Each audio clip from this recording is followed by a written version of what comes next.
familiar, ¿ya? La planificación familiar se reconoce según la OMS como la intervención principal que salva la vida de las madres e hijos. ¿Por qué se dice eso? Porque si la mujer, con el apoyo de su pareja, planifica su familia usando eficazmente anticoncepción, que es otro nombre que se le da a métodos anticonceptivos, puede reducir los embarazos riesgosos y postergar la concepción hasta que se encuentre en situaciones adecuadas en cuanto a la salud, economía y educación, ¿ya? En la última década, la tasa de fecundidad disminuyó en el Perú de 3.5 nacimientos por mujer a principios de la década del 90 a 2.5 en el año 2016. Menciono este año porque la norma técnica última que tenemos era del 2017. En cuanto a la demanda de planificación familiar, el Perú presentó un crecimiento del año 2000 al año 2016, ya que fue de 68.9 a 76.2 respectivamente. Ahora, si bien es cierto, esta prevalencia del uso de métodos anticonceptivos ha aumentado por año, aún hay demanda insatisfecha, por lo cual el MINSA, comprometido a la mejora de salud sexual y reproductiva de la población, viene desarrollando diversas acciones para mejorar el acceso a la población a los diferentes métodos anticonceptivos, siendo una de ellas la difusión de la importancia de la planificación familiar, y es por ello que se coloca esta norma técnica a disposición de todo el personal de salud en todos los centros de salud que encontramos. Siguiente, por favor. Ya. ¿Cuál es la finalidad de esta norma técnica? La finalidad es contribuir a que las personas ejerzan sus derechos de manera responsable, libre e informada respecto a la decisión del número y esparcimiento de los hijos que desean procrear, brindando servicios de planificación familiar de calidad. Ahora, los objetivos son, siguiente. Ya. El objetivo general es establecer las disposiciones relacionadas a esos vinculados a la integral en planificación familiar con calidad y seguridad en los establecimientos de salud de los diferentes niveles de atención según corresponde. Ahora, los objetivos específicos son 5, ¿ya? El primero es estandarizar los procedimientos técnicos para brindar atención de planificación familiar en los servicios de salud en el marco de los derechos humanos, sexuales, reproductivos, con los enfoques de equidad de género, integralidad, interculturalidad e inclusión social. Siguiente. Ya. El siguiente es establecer las responsabilidades y procedimientos administrativos y logísticos para asegurar la disponibilidad de métodos anticonceptivos en los establecimientos de salud públicos. Luego también está establecer criterios para la atención integral en planificación familiar, respeto, promoción de derechos, prevención de violencia y el enfoque de género en los servicios de atención. También mejorar la prestación de servicio mediante procedimientos estandarizados en aspectos técnicos para la mejora de las competencias del personal en la atención de planificación familiar. Y por último, contribuir a mejorar la libre e informada elección de las personas a los métodos anticonceptivos de acuerdo a su opción reproductiva. Siguiente. Ya. Responsabilidades. ¿Quiénes son los responsables de que esta norma técnica se cumpla? Eso va a depender de si es a nivel nacional, regional o local. A nivel nacional, los encargados son el Ministerio de Salud, a través de la Dirección General de Intervención Estratégica en Salud Pública y la Dirección de Salud Sexual y Reproductiva. ¿Ya? Ellos tienen que encargarse de que la norma técnica se cumpla y a su vez brindan la asistencia técnica para su implementación y supervisan su contenido. Ahora, a nivel regional, los encargados son las DIRESAs y JERESAs, a través de las intervenciones estratégicas en salud pública y del responsable de salud sexual y reproductiva. A nivel local, son los establecimientos de salud públicos del MINSA, de salud, los gobiernos regionales, locales, sanidad de las Fuerzas Armadas, sanidad de la Policía Nacional del Perú y algunas DIRESAs y JERESAs también que apoyan, ¿no?, para que se cumpla esta norma técnica. Siguiente, por favor. Ya. Ahora vamos a hablar acerca de los ambientes para la prestación de la atención en planificación familiar. Esto va a depender de la categoría del establecimiento de salud, ¿no? Por ejemplo, como podemos observar en este cuadro, ¿sí se puede ver bien el cuadro? Ya.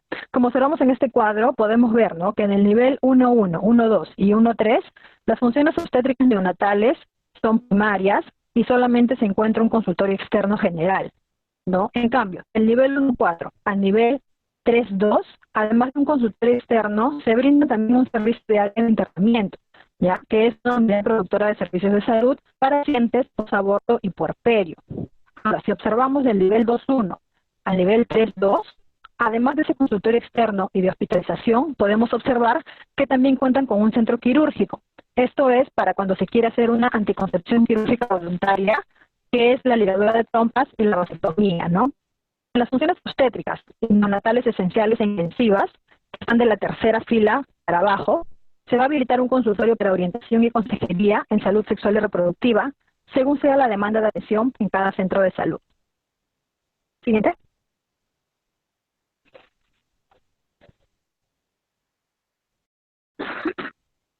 Ya. Ahora, ¿cuál es el personal de salud que brinda esta atención? Los servicios integrales de planificación familiar van a ser entregados por el personal de salud, que muchas veces dependiendo de los métodos anticonceptivos, ya que para algunos métodos las personas tienen que ser especializadas o tienen que ser médicos ginecobstetra obligatoriamente. Ya, como podemos observar en esta imagen, podemos ver que en el caso de la abstinencia periódica, en el método de lactancia materna o de los preservativos, puede ser un médico ginecobstetra, también está el médico general, está la obstetra y también está el enfermero y el técnico, pero siempre y cuando esté capacitado, ¿no? Ahora, en el caso de la píldora, en el caso de la píldora puede ser el médico ginecobstetra, el médico general, el obstetra o un enfermero capacitado. En el caso de los inyectables combinados, combinado quiere decir que tiene estrógeno y progestina, de los inyectables también combinados, o sea, del inyectable solo con progestágeno, del implante o del DIU, es el médico ginecobstetra, el médico general y el obstetra. En cambio, para la anticoncepción quirúrgica voluntaria, tanto femenina como masculina, tiene que ser obligatoriamente un médico ginecobstetra. Acá también marcan al médico general. ¿Por qué? Porque hay algunos centros de nivel de atención que tienen un centro quirúrgico pero que no cuentan con un médico ginecobstetra. Entonces puede reemplazar al médico general, pero siempre y cuando haya recibido capacitación en servicio y cuente con certificado o constancia de que ha tenido esa capacitación. Siguiente, por favor. Ya. ¿Quién es el responsable en caso de que haya alguna complicación en el uso de estos métodos anticonceptivos, ¿no? En caso de presentarse algún efecto colateral o alguna complicación, ya sea no por el uso de estos métodos anticonceptivos, su manejo va a estar a cargo de un profesional médico ginecobstetra, ¿no? De no contar con este recurso, el manejo va a ser realizado por un médico general o un obstetra que esté capacitado, ¿no? Como les mencioné antes, que certifique que está capacitado. Ahora, hay una característica que es la condición inclusiva de atención. Tiene que haber siempre eso. ¿Qué quiere decir? Que en los servicios integrales de planificación familiar está prohibido todo trato discriminatorio, ya sea por raza, por sexo, por edad, por estado civil, por credo, por grado de instrucción, orientación sexual, condición económica, etcétera. No puede haber ningún tipo de trato discriminatorio. Y por último está también lo que es la obligatoriedad. Esto quiere decir que todo personal de salud está obligado a cumplir con las disposiciones de la norma técnica sin objetar. ¿Ok?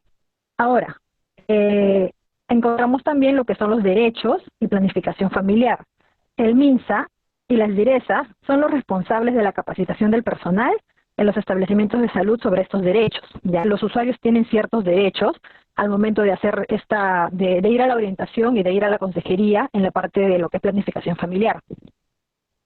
Estos derechos son, por ejemplo, a la privacidad, ¿ya? Quiere decir que al momento de realizar la consulta tiene que ser de forma discreta, ¿ya? Si la persona no lo aprueba, no puede haber otras personas que no sean el consejero y ella. No puede haber nadie más dentro de la sala, ¿ya? Otra cosa es que tienen derecho a la información. Es decir, se les tiene que brindar... ¿Aló, me escuchan bien? ¿Se escucha entrecortado?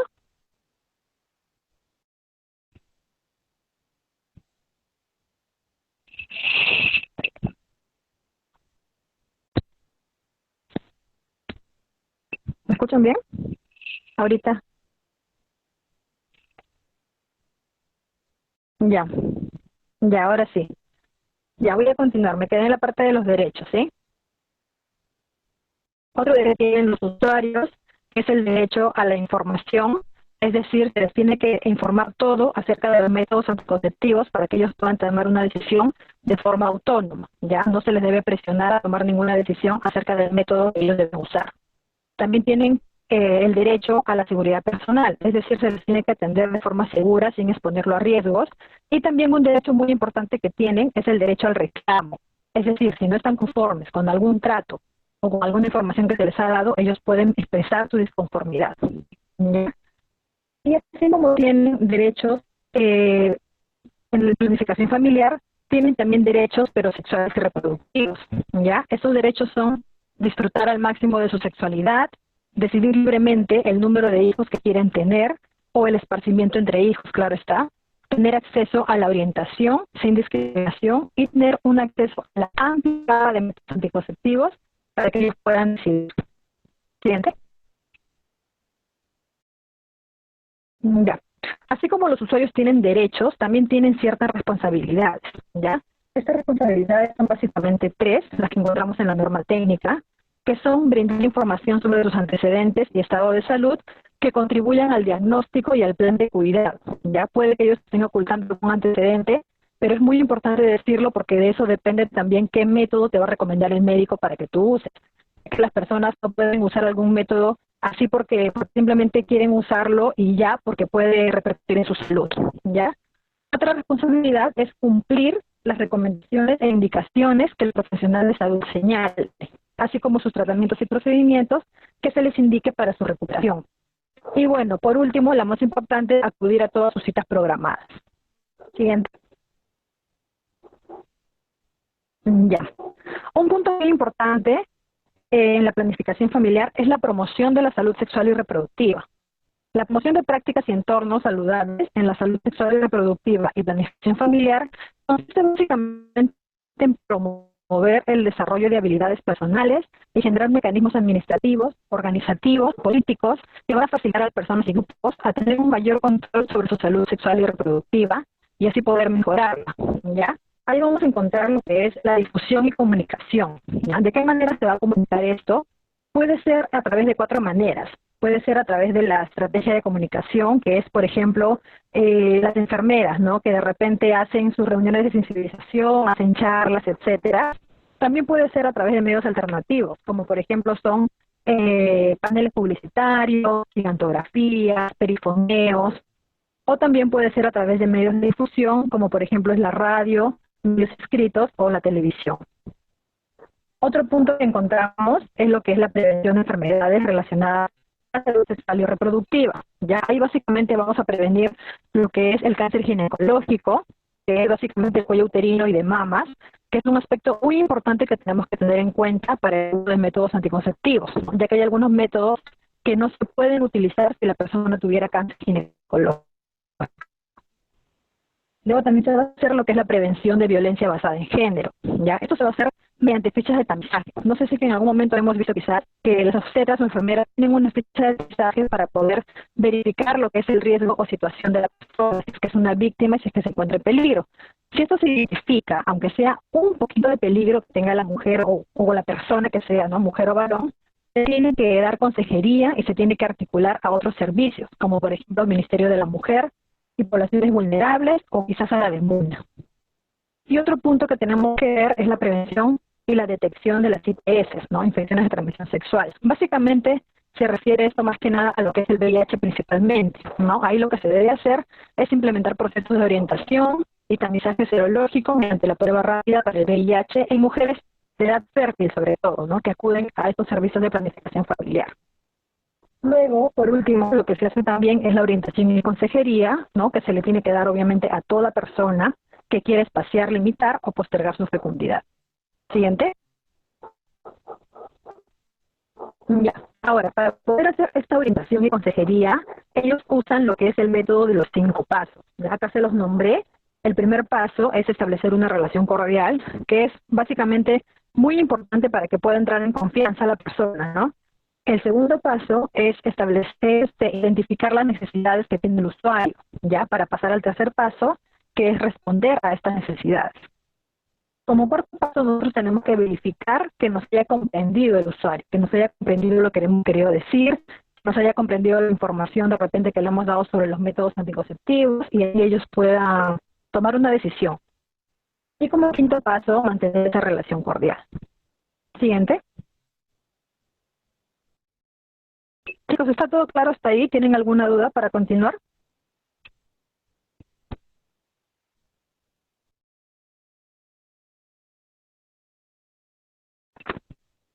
¿Continúa? Sí, sigue Laura. Ya, ya está bien, vamos a continuar entonces. Otro punto que encontramos en la norma técnica de planificación familiar son los componentes. Estos componentes van a ser 4, que son los componentes de prestación, de organización, de gestión y de financiamiento. En el componente de prestación es cuando se va a prestar el servicio a los usuarios, cuando se va a dar ese servicio, ¿ya? Ahí va a darse lo que es la evaluación clínica del usuario, la selección del método de planificación, prescribir el método, evaluando primero obviamente los mecanismos de acción del método, la tasa de fallo, quizás la salud de la persona, ¿no? Porque va a depender de muchos puntos para que el médico escoja qué método va a usar la pareja. Luego se va a dar también lo que es la aplicación o entrega del método. Ahí también se va a dar lo que es la atención a otras necesidades, si de repente en la evaluación clínica se encontró, ¿no? Alguna cosa que tenga la persona. Y por último se va a dar el seguimiento. Ahora, en el componente de organización va a darse lo que es verificar básicamente el ambiente de la prestación de la atención en planificación familiar, ¿no? Ya que ese ambiente tiene que ser un ambiente con privacidad, tiene que tener baño propio, tiene que estar bien acondicionado con todos los implementos necesarios y el área donde se va a hacer el examen ginecológico debe ser aislado, ya no puede estar expuesto al público. Ahora, ahí también se va a ver lo que es el área para la provisión de métodos definitivos, ¿no? Que son los métodos de anticoncepción quirúrgica, ¿no? Que se da en lo que es el nivel de atención del 2.1 al 3.2, ¿no? Que ponte con un quirúrgico, básicamente. Luego, en el componente de gestión, como su mismo nombre dice, ¿no? Se va a gestionar todo lo que es la programación de actividades de planificación, la programación de actividades acerca de métodos anticonceptivos, y se va a ver la disponibilidad de estos métodos, ¿no? Se va a ver la disponibilidad de qué métodos tienen, qué métodos faltan para poder pedirlos, para poder adquirirlos y para que no le falte a la población, ¿no? Y bueno, el componente de financiamiento, de eso se encarga básicamente lo que son los responsables, según el nivel nacional, regional y local que lo mencioné antes. Siguiente. Ya. Y ahora vamos a entrar a hablar acerca de lo que son los métodos anticonceptivos, ¿ya? Los métodos anticonceptivos básicamente son todos aquellos métodos que se utiliza para poder prevenir un embarazo, ¿ya? También se conoce como anticoncepción. Las mujeres o varones pueden elegir entre muchos métodos que existen un montón de métodos. Algunos funcionan mejor que otros, ¿ya? Y hay algunos que duran más que otros incluso, y el tipo de anticonceptivo que uno escoja va a depender básicamente de la persona o de su salud después de tener una evaluación clínica. Siguiente. Ya, vamos a empezar con lo que son los métodos temporales, ¿ya? Existen lo que son los métodos temporales, los métodos definitivos y los métodos de emergencia. En los métodos temporales, como punto 1, tenemos lo que es el método de abstinencia periódica. Siguiente.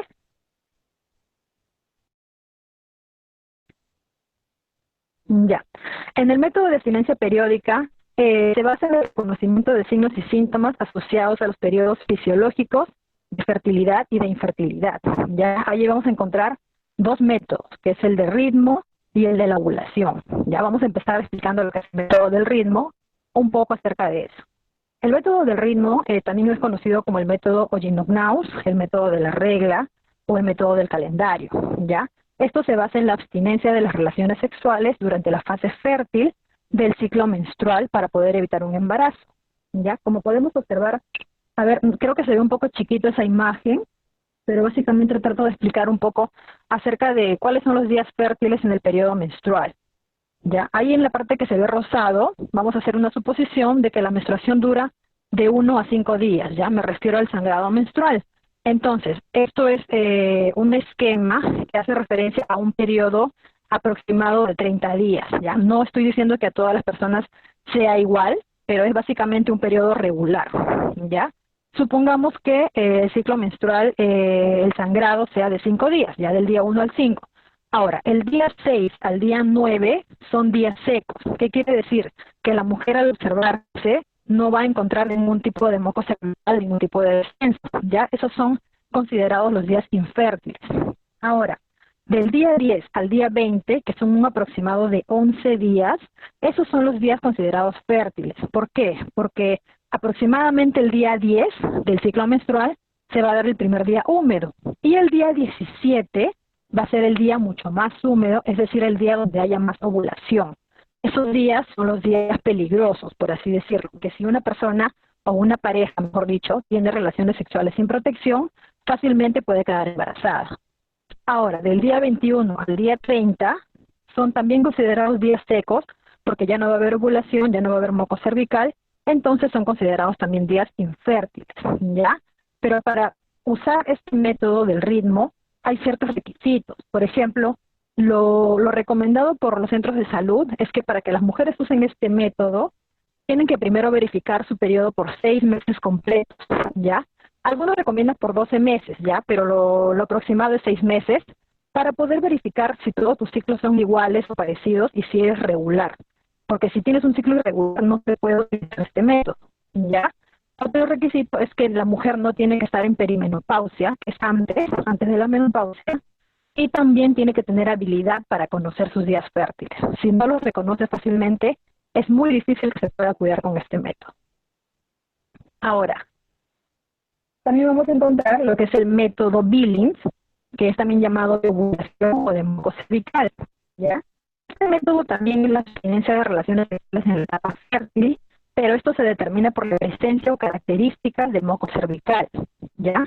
Como podemos observar ahí en esa imagen donde están los deditos, donde hay cuatro manitos, ya a ver si lo podemos ver, encontramos, según este método, 4 fases, ¿ya?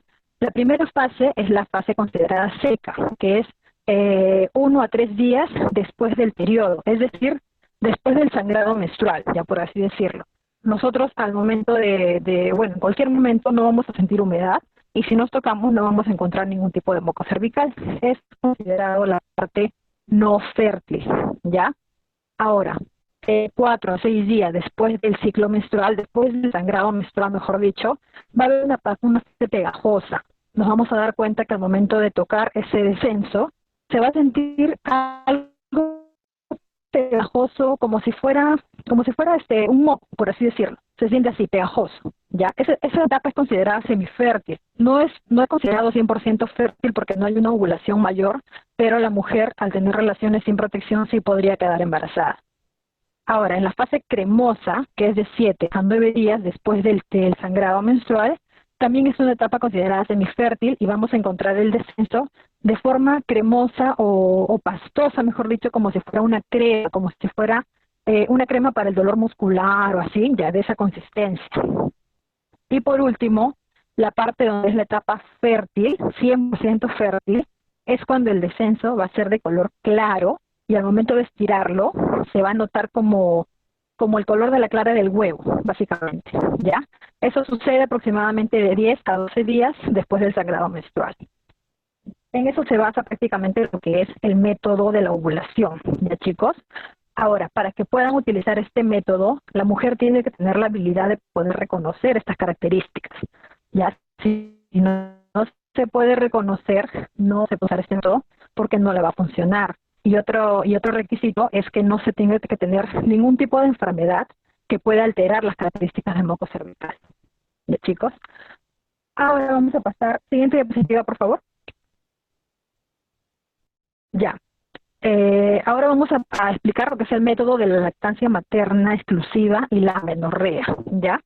Esto es un método natural que está basado en la fertilidad temporal de una mujer cuando da de lactar, ¿ya? Pero como todo método tiene también sus requisitos.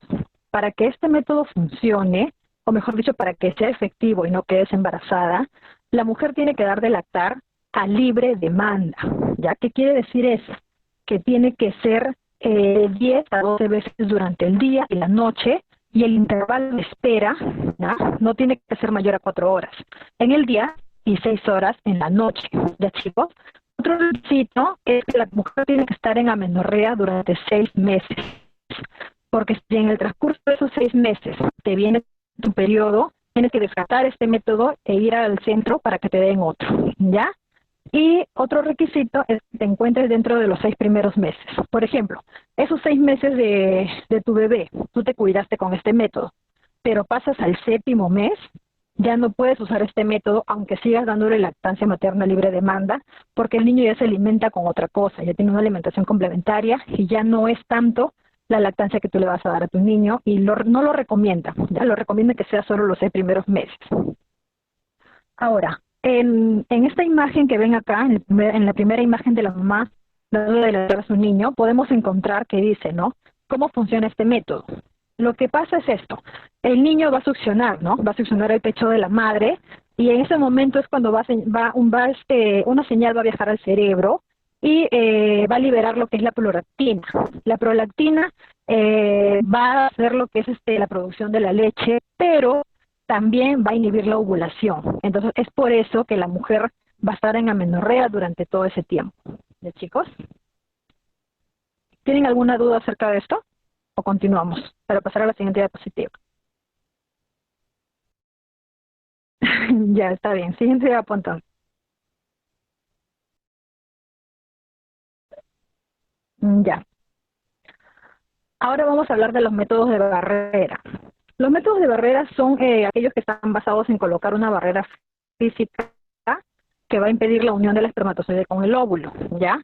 Acá en estos métodos encontramos lo que son los condones masculinos y femeninos, encontramos lo que es el diafragma y lo que son los espermicidas, ¿ya? Vamos a empezar hablando del condón masculino. El condón masculino es una funda delgada de látex que va a estar lubricada y se va a colocar en el pene antes de la relación sexual, ¿ya? Bueno, como su mismo nombre lo dice, de barrera, va a impedir la entrada de los espermatozoides al tracto reproductor femenino.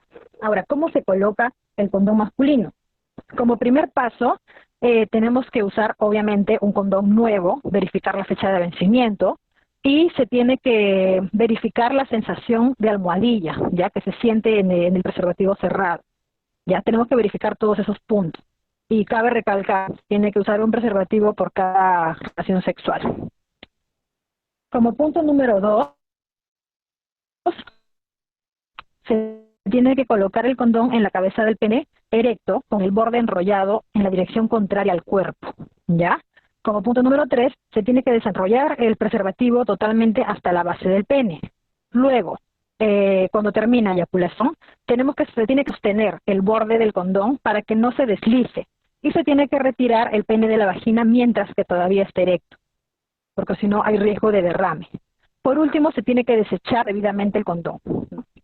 Bueno, este método es un método eficaz, tiene pocos efectos colaterales, es de fácil obtención y lo más importante es, uno, que fomenta la responsabilidad del varón y otro, que otorga la doble protección, ¿no? Ya que nos va a proteger de un embarazo no deseado y a la vez de las infecciones de transmisión sexual.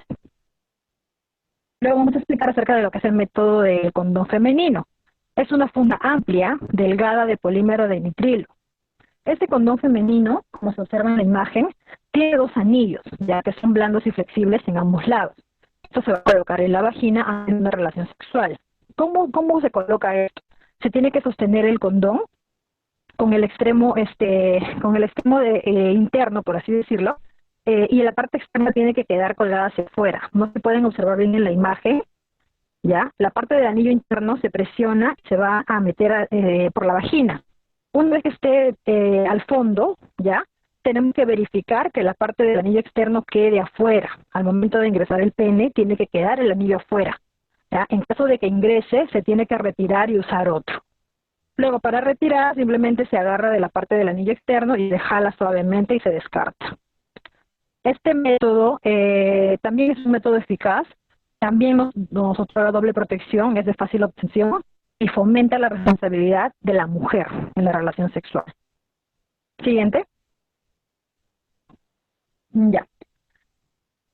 El diafragma es una pieza flexible, no sé si lo pueden observar bien en la imagen, es tipo un disco, ya tiene una forma de disco que se va a colocar en el cuello uterino y va a impedir la entrada del espermatozoide.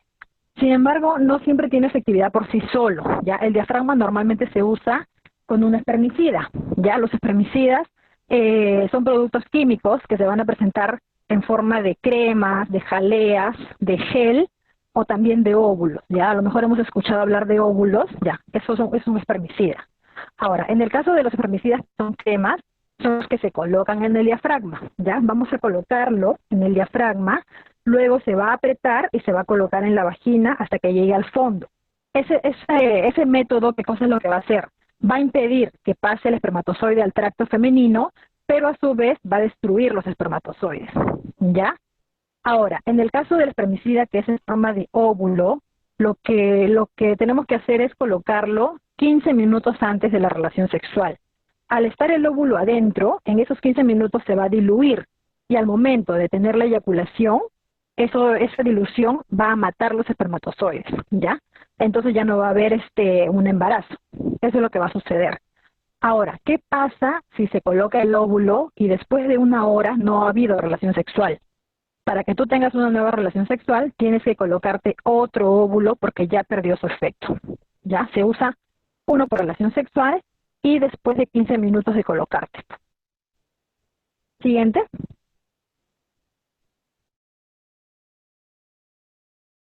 Ya. Ahora vamos a hablar acerca de los anticonceptivos hormonales combinados. Los anticonceptivos hormonales combinados son los que contienen estrógeno y progestágeno, ¿ya? Ahí encontramos lo que son los anticonceptivos orales, los inyectables, encontramos también lo que es el parche y lo que es el anillo vaginal. Vamos a empezar hablando de los anticonceptivos orales, ¿ya? Estos anticonceptivos lo que hace es que suprime la ovulación y espesa el moco cervical. Eso gracias al progestágeno, que contiene lo que es el dispositivo hormonal combinado, ¿ya? Y la persona lo que tiene que hacer es tomarlo de preferencia el primer día del ciclo menstrual, o si no, dentro de los 5 primeros días. ¿Qué pasa si empezamos a tomarlo después de los 5 días del periodo menstrual? Se puede hacer, no hay ningún problema, pero por una semana se tiene que tener una protección de barrera, ¿ya? Para poder prevenir un embarazo. Ahora, ¿cómo se consume? Hay algunos anticonceptivos orales que vienen de 28 y hay algunos que vienen de 21. Aquellos que vienen de 28 se tienen que tomar así, ¿no? Se toma 1, 2, 3 hasta llegar al número 28 y inmediatamente se continúa la siguiente tableta. Ahora, los que vienen de 21, lo que se hace es, se toma por 3 semanas y se deja una semana sin tomar el anticonceptivo. En esa semana va a ocurrir un evento que se conoce como sangrado por deprivación. ¿Ya? El sangrado por deprivación es un sangrado que se libera gracias a lo que es el estrógeno, ¿ya? Que es un componente del anticonceptivo combinado. El estrógeno lo que hace es que libere ese sangrado por deprivación lo más parecido posible a un ciclo menstrual. Sin embargo, no estamos menstruando, porque normalmente los anticonceptivos hormonales combinados no hay periodo menstrual, ¿no? Muchas veces es irregular o a veces simplemente no hay, sino que lo que tenemos es un sangrado por deprivación. ¿Ya, chicos? Ahora, ¿qué pasa si nos olvidamos de tomar alguna pastilla? ¿Ya? Ahí hemos puesto 3 puntos. Si se nos olvida tomar una pastilla, podemos tomarlo inmediatamente y continuar, y de preferencia ese día. Si se va a tener una relación sexual, se usa un método de barrera. Ahora, si se te olvida tomar 2 o más, se tiene que esperar el sangrado por deprivación. Una vez que llegue ese sangrado, tomas tus pastillas y mientras tanto usas métodos de barrera. De preferencia, tendrías que ir al centro de salud para comentarle al médico y te puede orientar si continúas con ese método o si vas a cambiar a otro. Siguiente. Ya. Luego encontramos lo que es el inyectable combinado, ¿ya? El inyectable combinado son aquellos inyectables mensuales, ¿ya? Esos inyectables, de igual manera, suprime la ovulación y espesa el moco cervical. Tiene un efecto rápido, es muy eficaz, sin embargo hay cambios en el patrón del sangrado menstrual, ¿ya? Disculpe, hay mucha gente que a lo mejor no le gusta el inyectable de combinado o ya sea solo de progestágeno, porque muchas veces hay muchos cambios en el patrón del sangrado, ¿ya? Puede haber goteos irregulares o incluso puede haber 2 veces el ciclo menstrual en un mes, ¿ya? Estos son los sangrados por deprivación, no son ciclos menstruales normales. Ahora, este inyectable combinado se administra de forma intramuscular profunda, puede ser en la región glútea o puede ser en la región deltoidea, pero no se deben realizar masajes post aplicación, ¿ya? Al igual que el anticonceptivo oral, debe ser de preferencia el primer día del ciclo menstrual o dentro de los 5 primeros días. Esto se va a colocar de manera mensual y se debe fijar una fecha exacta. ¿ya? Por ejemplo, observamos en este cuadrito, no sé si es que lo observan bien, nos explica, ¿no? ¿Qué pasa si olvidamos colocarnos a la fecha el inyectable? ¿Ya? Por ejemplo, según la imagen, ¿no? Se coloca el inyectable un 4 de enero, ya cuando empezó tu sangrado menstrual. El siguiente mes sería también el 4 de febrero. Ahí, si se dan cuenta, el sangrado menstrual no empieza el 4, empieza el 7.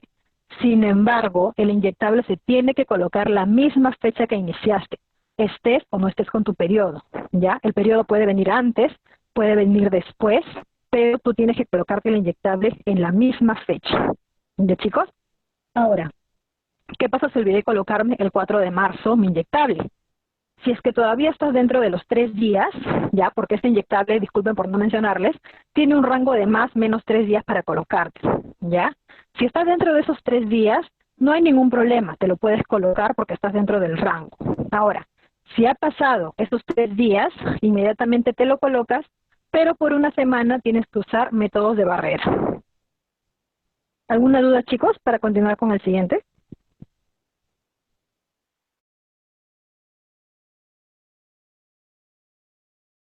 ¿Me escuchan?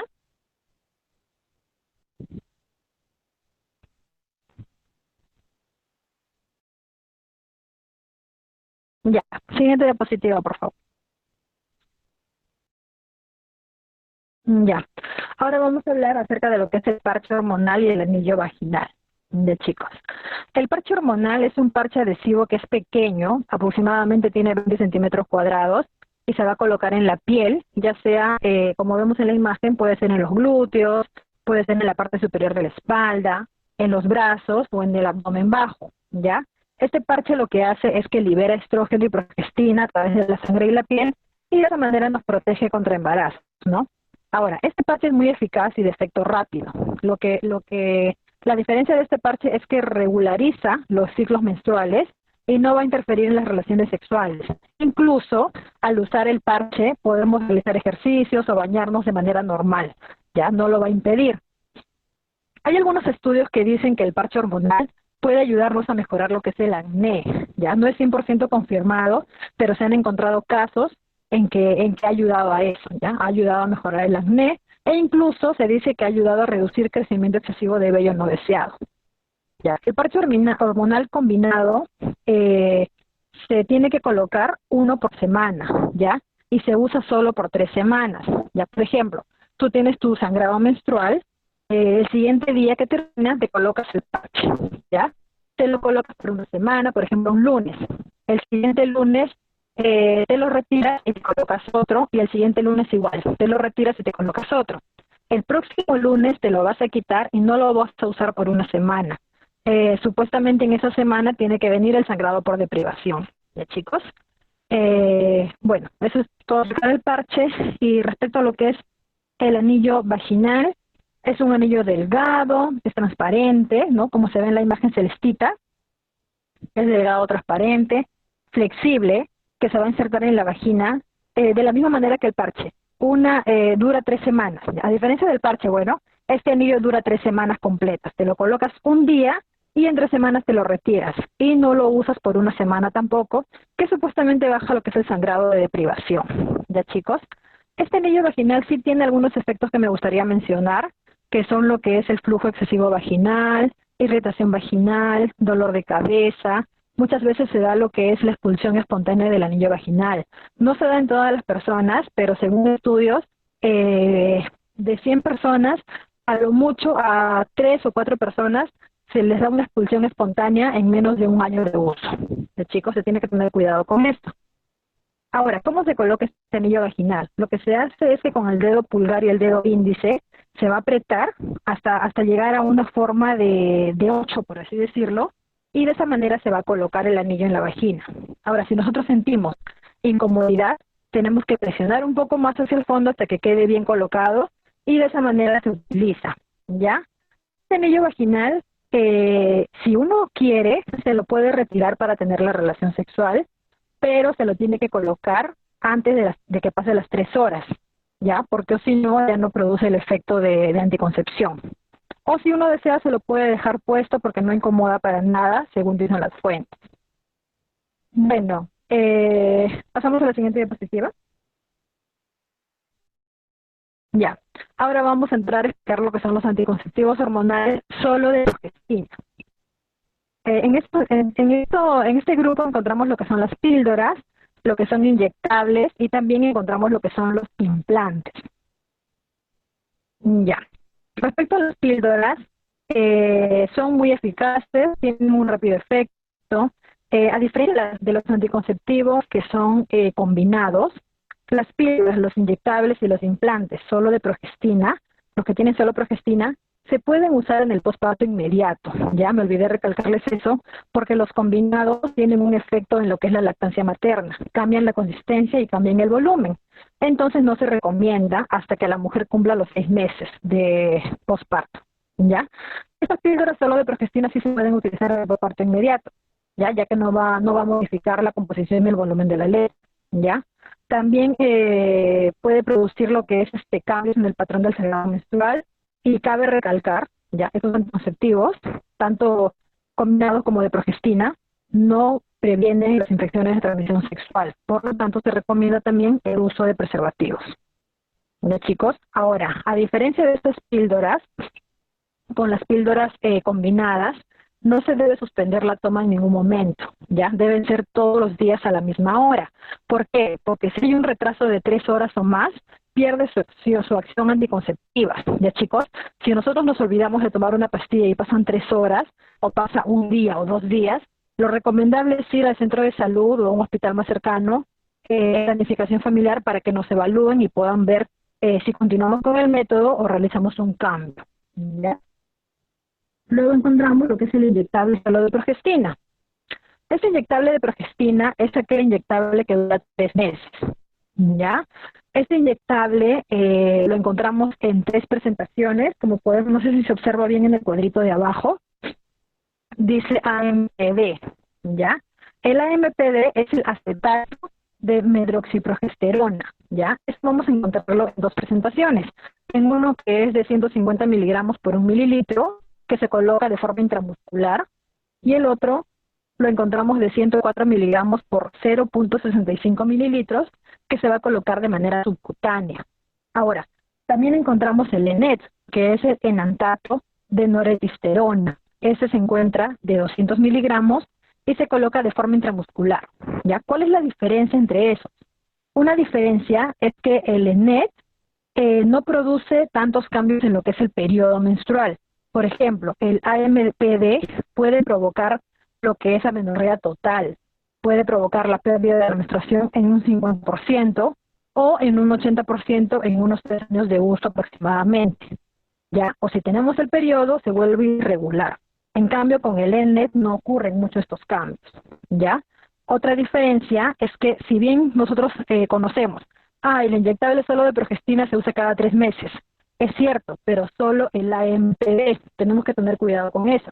Eso se coloca cada 3 meses con un rango máximo de 2 o 3 semanas, de 2 semanas, más menos, claro está, de la fecha. En cambio, el ENET se coloca cada 2 meses, ¿ya? Y el rango es el mismo, más menos 2 semanas. Ahora, ¿qué pasa si olvido colocarme el inyectable a mi fecha? ¿Ya? Ahí podemos observar en la imagen, por ejemplo, me toca colocarme la primera semana de enero mi inyectable, ¿no? La próxima me toca la primera semana de abril. Si la próxima me toca la primera semana de julio, pero me olvidé colocármelo, mientras que no pasen, ahí dice 4 semanas, pero lo recomendable por la norma es 2 semanas. Si no pasan aún 2 semanas, te lo puedes colocar y no hay ningún problema. Ahora, si pasan de 2 a 4 semanas, inmediatamente te colocas el inyectable, pero una vez que pase 1 o 2 semanas, lo recomendable es hacerse una prueba de embarazo, ya que muchas veces la gente que usa este inyectable no ve periodo menstrual, no ve sangrado menstrual. Entonces es un riesgo que este sangrado pueda ser por el inyectable o que pueda ser porque hay un embarazo. ¿Ya, chicos? ¿Alguna duda respecto a esto?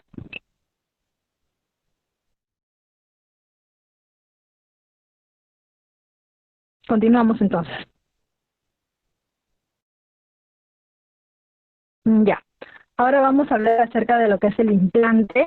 Los implantes son pequeños cilindros o cápsulas delgadas que son flexibles y se colocan debajo de la piel de la parte superior interna del brazo, ¿ya? De repente algunas veces algún familiar o alguna amiga hemos visto que tiene como un tubito, ¿no? En la parte interna del brazo. Ese es el implante. Se nota ya que se coloca de manera intradérmica. Entonces siempre se va a ver ese tubito. ¿Ya, chicos?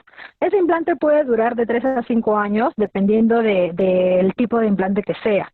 Algunos tienen contenido de etonorgestrel y algunos de levonorgestrel. ¿Ya? Ahora, un punto importante referente al implante es que para usarlo tenemos que firmar un consentimiento informado. Y la persona que lo va a colocar tiene que ser una persona especializada, ya no puede ser cualquier persona. Ahora, este es uno de los métodos más eficaces y de larga duración que no interfiere en las relaciones sexuales y tiene rápido retorno de fecundidad. ¿Ya? ¿Qué quiere decir eso? Que si nosotros decidimos quitarnos el implante, debemos tener cuidado porque automáticamente podemos embarazarnos si tenemos una relación sexual sin protección. ¿Ya? No afecta a la lactancia materna, puede disminuir el sangrado menstrual muchas veces, como cualquier método solo de progestina, y lo ideal es colocártelo, ¿no? Y quedarte con ese implante el tiempo que dura su efecto.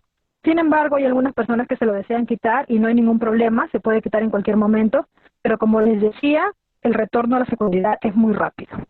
¿Ya? Siguiente, por favor. Ya, ahora vamos a hablar acerca de lo que son los dispositivos intrauterinos.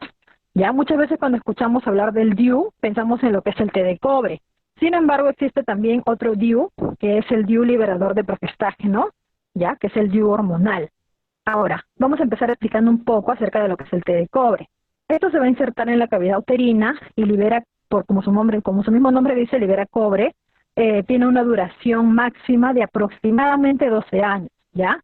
Lo recomiendan mayormente usarlo entre 10 años, pero se ha comprobado que puede llegar a durar su mecanismo de acción hasta los 12 años, ¿ya?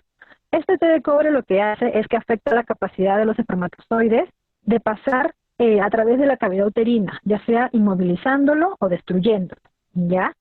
Algunas contraindicaciones para este té de cobre que me parecen importantes mencionarlas es que no se debe usar si hay un tipo de cáncer cervical, de endometrio, alguna enfermedad inflamatoria pélvica, ¿no? Una ITS o si es que hay una sepsis puerperal, ya no se debe usar.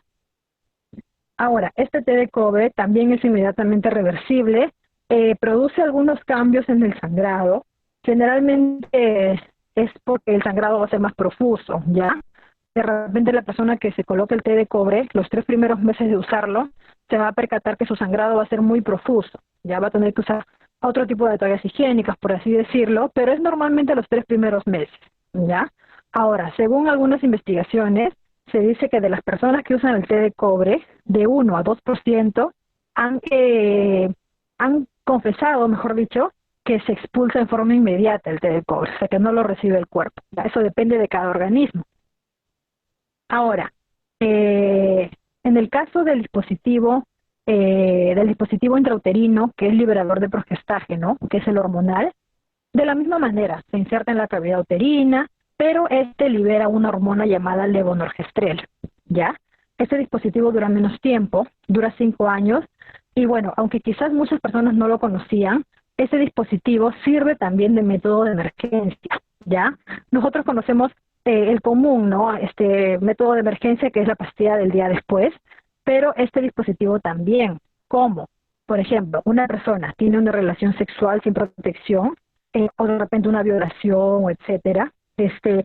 Si tú has tenido eso y el día siguiente o al mismo instante decides ir a un centro de salud, te colocas el DIU, liberador de progestágeno, sirve como un método de emergencia si está dentro de los 5 primeros días, ¿ya? Si está dentro de los 5 días.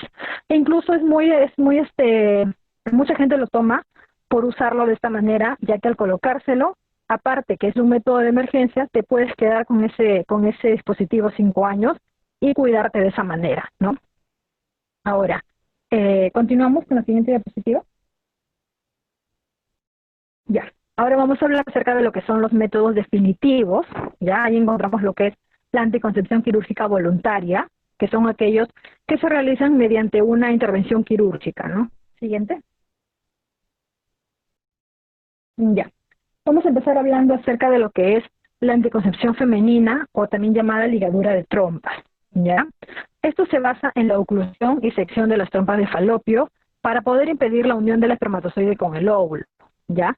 Es muy importante recalcar que este método debe ser voluntario, ¿ya? Este método tiene una eficacia alta, es inmediata, permanente, puede ser realizada muchas veces de forma ambulatoria, ¿ya? Cabe recalcar que este método no interfiere con el deseo sexual y tampoco con la producción de hormonas de parte de los ovarios, ¿ya? Este método debe considerarse irreversible. Si ustedes buscan de repente información en el internet, van a encontrar que hay algunas mujeres que quieren revertir esa ligadura de trompas.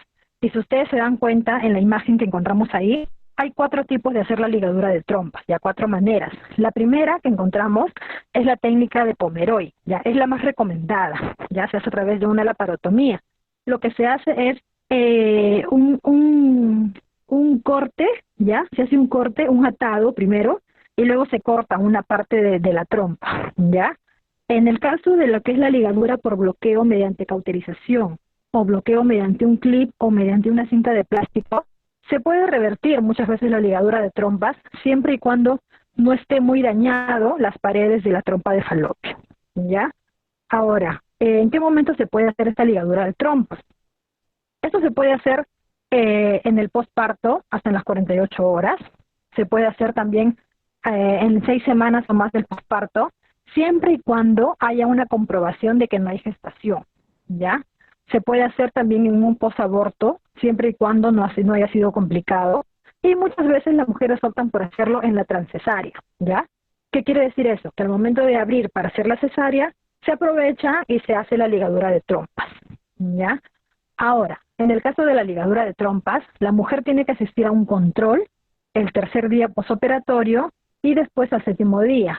¿Por qué les recalco esto? Porque en caso la mujer no pueda asistir a ese control, es obligación del centro de salud ir a hacerle la visita domiciliaria, ¿ya? Ahí les puse un cuadrito que habla acerca de las complicaciones. Esas complicaciones básicamente son por la cirugía, más que nada, ¿ya?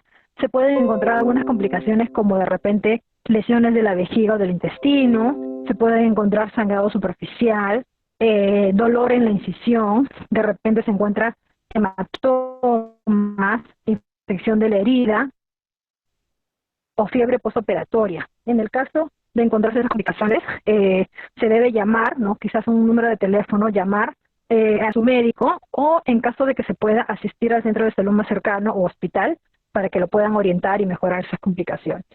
¿Ya? ¿Pasamos a la siguiente? Ya. Vamos a hablar acerca de lo que es la anticoncepción masculina, también llamada vasectomía. Un ratito. Ya. La vasectomía es una intervención quirúrgica que es selectiva, ¿ya? Se considera cirugía menor y está destinada a lo que es ligar y seccionar los conductos deferentes. Ahí podemos encontrar en la imagen que está a la mano derecha, encontramos el conducto deferente seccionado, ya donde se da el sitio de la vasectomía. Ahora, este método, al igual que la ligadura de trompas, debe ser voluntario.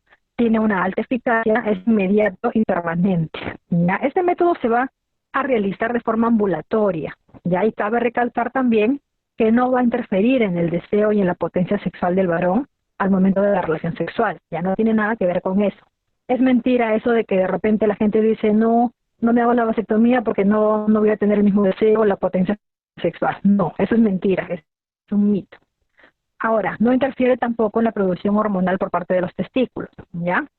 Sin embargo, en la vasectomía no es igual que en la ligadura de trompas, ya que su eficacia se va a garantizar cuando se demuestre que haya una ausencia total de espermatozoides a través de una prueba de recuentos. ¿Qué quiere decir eso? Al momento de hacer la vasectomía, no se va a eliminar por completo lo que son los espermatozoides, ¿ya? Eso se da todavía con el tiempo, aproximadamente entre 2 o 4 meses se hace una prueba de recuentos y ahí se verifica si es que realmente ya no hay espermatozoides, ¿ya? Eso se hace de esa manera. Ahora, esta anticoncepción se puede hacer de 2 maneras, ¿ya? Se puede hacer por técnica convencional, que es cuando se hace 1 o 2 incisiones en el escroto, O se puede hacer también sin bisturí. Es cuando se pulsa con una pinza especial la piel del escroto y de esa manera se aísla el conducto deferente. Esa es la más recomendada normalmente, pero se usan los dos métodos hasta ahora. Ahora, en ese cuadrito que les coloqué, de igual manera están las complicaciones que se pueden dar en el caso de la cirugía. Debemos asistir al centro de salud o llamar si es que encontramos alguna complicación como es, por ejemplo, la inflamación excesiva, equimosis, hematoma, de repente infección de la herida, o abajo creo que no se nota bien, dice granuloma a nivel de la herida. Ya en esos casos se debe acudir de emergencia. Siguiente, por favor. Ya. Ahora vamos a pasar a hablar acerca de lo que es la anticoncepción de emergencia. ¿Ya? Estos son métodos hormonales que se van a usar en caso de emergencias, como su mismo nombre lo dice, luego de tener una relación sexual sin protección, o quizás por una ruptura de condón o por una violación, ¿ya? Para poder evitar un embarazo no deseado. ¿Y en qué momento se toma esto? Se toma dentro de las primeras 72 horas, ¿ya? Para que tenga efecto. Siguiente, por favor. Ya. Ahí, como podemos ver en los cuadritos azules, encontramos dos tipos de anticoncepción de emergencia, lo que son las pastillas, que es una es el método Yuspe y otra es el método que solo tiene progestágeno, que es la hormona levonorgestrel, ¿ya? En el caso del levonorgestrel creo que es el más conocido, el que creo que todos hemos escuchado en algún momento, y se encuentra en dos presentaciones. Está el que contiene 0.75 miligramos y en ese caso se tiene que tomar dos dosis. Uno, inmediatamente cuando una persona no lo vea necesario, y otro a las 12 horas. En caso de que esta pastilla de levonorgestrel tenga 1.5 miligramos, es una sola dosis. Ya se toma solamente una y con eso hace su acción, con eso tiene su efecto. Ahora, tenemos que tener más cuidado con lo que es el método Yuspe. Ya, quizás este método no lo hemos escuchado mucho, o a lo mejor en algún momento alguien lo ha tomado y no ha tenido efecto, no sé, porque es muy distinto la toma de este método, ¿ya? El método Yuspe contiene levonorgestrel, pero también contiene etinilestradiol, ¿ya, chicos? ¿De qué trata este método? Uno tiene que tomar dos dosis, ¿ya? Para que se pueda dar la acción, pero cada dosis tiene que tener como mínimo 100 microgramos de la pastilla. Ahora, esto viene en dos presentaciones. Viene en uno de 30 microgramos y en otro de 50 microgramos. Si vamos a tomar el de 30 microgramos, por cada dosis tenemos que tomar 4 píldoras, porque de esa manera estaríamos sumando lo que son los 120 microgramos, ya porque va a pasar de los 100. Se toman 4 píldoras por dosis, es decir, se tienen que tomar en total 8. Ahora, si encontramos la pastilla de 50 microgramos, tenemos que tomar 2 píldoras por cada dosis, es decir, en total 4 píldoras. ¿De chicos? Esto es la diferencia con el que tiene solo progestágeno. Ahora, tenemos que tener en cuenta que la anticoncepción de emergencia no se toma como un método regular, ya no se usa regularmente, solamente en casos de emergencia. Va a depender el efecto de la usuaria, ya que tiene que tomarlo dentro del tiempo que se recomienda para que pueda dar su efecto. Y cabe recalcar que en caso no funcione, si te lo has tomado, por ejemplo, fuera de las 72 horas, pero ya lo tomaste y quedaste embarazada, no se han reportado fallas congénitas en recién nacidos, ¿ya? Así que no se preocupen, no se han reportado esas fallas. Sin embargo, se recomienda, pues no siempre tomarlo dentro de las 72 horas. Ahora, su eficacia es mayor en la levonorgestrel, ya tiene una eficacia del 95%.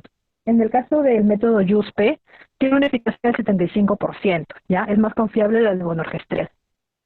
Ahora, este método, esta anticoncepción de emergencia, sí podría provocar algunos efectos que son muy comunes, disculpen, como por ejemplo son la cefalea, las náuseas, vómitos, o de repente se siente tensión mamaria, dolor en los pechos, ¿ya? Eso es normal en lo que es en lo que es de las personas que toman esa anticoncepción de emergencia. Se siente mucho mayor con el método Yuspe, no mucho con el levonorgestrel, pero de todos modos siempre hay una que otro efecto. Ahora, si al momento de tomar esto una vez ya sentiste que has tenido náuseas al tomarlo, La próxima vez que lo vas a tomar, se recomienda tomar un dimedidrinato media hora antes, ¿ya? Y después proseguir con la indicación de emergencia para que no se sientan esas náuseas. Siguiente. Bueno, eso sería todo acerca de lo que es la norma técnica de planificación familiar. No he puesto preguntas.